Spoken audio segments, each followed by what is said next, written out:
Doreen Granpeesheh is the Dr. Doreen is an expert in autism. Doreen Granpeesheh. Dr. Granpeesheh. Dr. Doreen Granpeesheh. Dr. Doreen Granpeesheh is a visionary in the field of autism. Now you can ask her questions on Ask Dr. Doreen.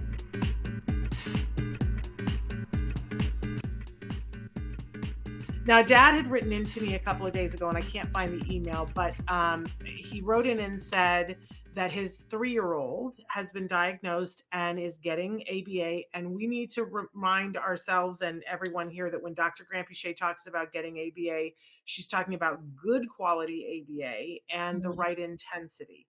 And that's what this question was about. He said that his child was given a prescription of 30 hours a week, but that the ABA provider was only able to provide 20, that they've started at 20, they've only been doing it for 3 weeks, and that he has already seen tremendous progress for his child who has just turned 3. Wonderful. And but he said, but the 20, it's working so well. It seems like to me that we shouldn't even try for the 30. And I don't know where we would fit the 30 in because he takes a nap every day and our lives are very busy. So he was saying, is 20 okay? I will tell you, Dr. Granpeesheh, that I wrote back and said, no, go back, ill the insurance for 40. And I'm sure he thinks I'm crazy. But we'd like your opinion. Would you please weigh in?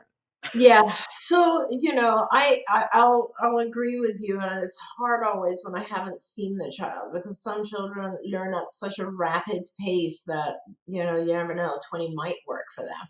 But if you want to be sure that it's going to be effective, if you want to have assurance that your child is going to catch up, then 20 is probably not enough. Then you want to look at 30 plus, even 40, as Shannon said. And the reason is there are so many things that the child has to catch up with.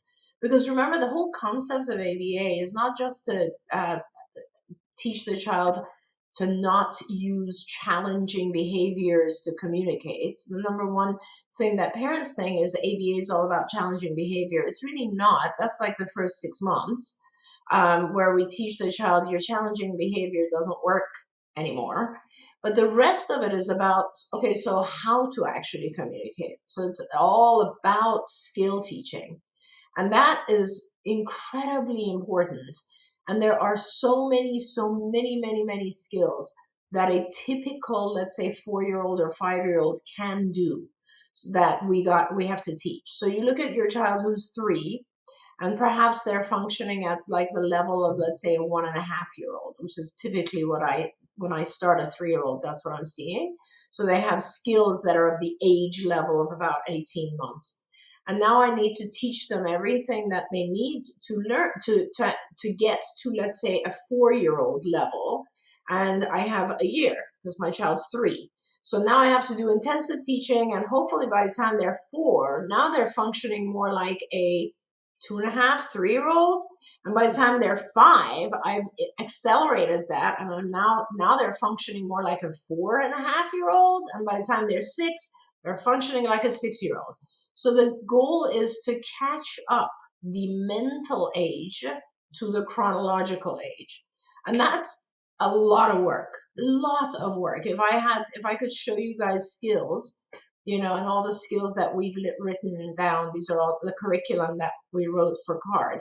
It's thousands of things that we have to teach a child, thousands, not just things like, what is the color? What's the function? Those are very basic skills. A 5-year-old knows how to lie. They know how to tell jokes. They know how to infer by looking at things in an environment. They know how to join a group of people they don't know. They know how to, they know how to repair a conversation. There's so much stuff.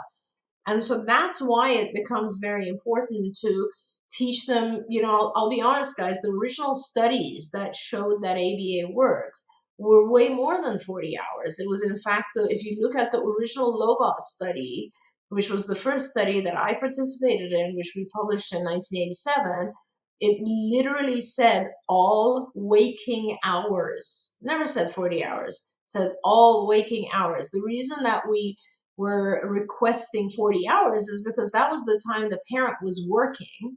So our team was doing 40 hours with the child, and then the parent would come home and continue. And that's the whole concept of caregiver education and the fact that you need to be part of the team as well. But so, to that parent, first of all, I want to say congrats, because that's the wonderful scenario that you always want, is 3-year-olds who are rapidly learning. That means all other obstacles are kind of out of the way. Now, don't prolong it. Just intensify it so that your child can be done with it by 6, let's say. So I'm a big supporter of intensity, as I know you are, Shannon. Oh my goodness, so much. For me, we've been harping on this for years about make sure you're getting good quality ABA, and now I've realized I need to harp more on the intensity, because somewhere a bunch of people got lost in that. I think because a whole bunch of people sold a really good thing saying 20 is enough. And I always say, show me the study that says that. Show me the study that says that across the board. And yes, to your point, I'm sure that there is a 3-year-old that maybe is exceptional and maybe 20 is enough, but that is not the norm. No. That is not the norm, and studies have not shown that. So always look, if you're gonna go all in, and why wouldn't you? Why would you do anything half measure for your child? That's right. Why? Because 20 hours is hard to do. So if you're going to do 20, why not go all in, get what research really shows works, and be in a place where years later you sit back like I do and go, thank God. Thank God that we did that. I don't know how I would live with myself right now if we didn't. So I'm going to get all emotional about that, and we're out of time. We can't be emotional now. If you found anything helpful in this video, please give us a like. In fact, make sure that you smash that subscribe button on YouTube and give us a like on Facebook. You can also follow us on Twitter and Instagram for important updates. And please download our free podcast wherever you get your podcasts. See you next time. Until then, give your kiddos a hug from me, and one for you too. Bye-bye for now. To subscribe, click here. And if you'd like to check out some more of our videos, click here.